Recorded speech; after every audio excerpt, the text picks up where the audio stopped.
La lutte contre le blanchiment des capitaux et le financement du terrorisme en débat à l'université d'Abomey-Calavi. La thématique est au cœur de la 5e édition du concours d'art oratoire organisé par le groupe intergouvernemental d'action contre le blanchiment d'argent en Afrique de l'Ouest. C'est une édition qui vient à point nommé selon le correspondant national du Diaba et président de la CENTIF. Placé sous le thème « Lutte contre le blanchiment des capitaux et le financement du terrorisme, quel enjeu pour la jeunesse ?» La présente édition est l'occasion propice pour susciter des échanges fructueux et productifs sur la lutte contre le blanchiment des capitaux et le financement du terrorisme et aider les jeunes qui sont les plus vulnérables de ces phénomènes à mieux les appréhender. 6 candidats ont participé à cette phase finale du concours avec des modalités d'évaluation bien précises dont l'objectif est la portée du thème, sans oublier la gestion du temps.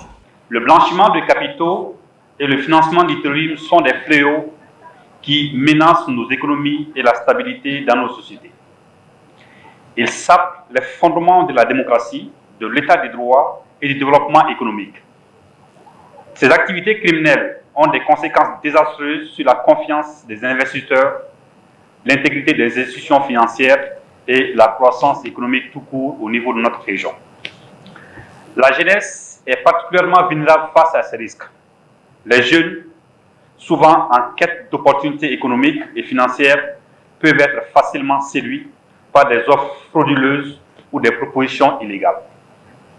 Il est donc primordial de sensibiliser et même d'éduquer ces jeunes sur les dispositions de lutte contre le blanchiment de capitaux et le financement du terrorisme. L'université d'Abomey-Calavi reste ouverte à ces initiatives qui forment la jeunesse face aux pièges sociétaux. La tenue du présent concours montre que le Diaba a très vite compris et cerné un certain nombre de défis, parmi lesquels le déficit de connaissances des jeunes sur le blanchiment des capitaux et le financement du terrorisme et les infractions sous-jacentes, ainsi que la nécessité de prévenir les activités de blanchiment des capitaux et de financement du terrorisme. Placé sous le thème « La lutte contre le blanchiment des capitaux et le financement du terrorisme, quels enjeux pour la jeunesse ?»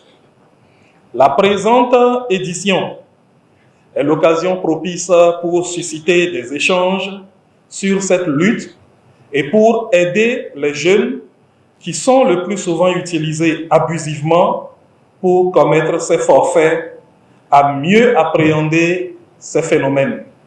Cependant, il reste encore des poches de résistance auxquelles il faut faire face, d'où l'initiative du concours dont la cible est la jeunesse, confie le représentant du directeur général du Diaba. Le Sénégal, le Bénin et le Togo occupent respectivement la première, la deuxième et la troisième place à l'issue du concours sanctionné par la remise des lots en nature aux lauréats.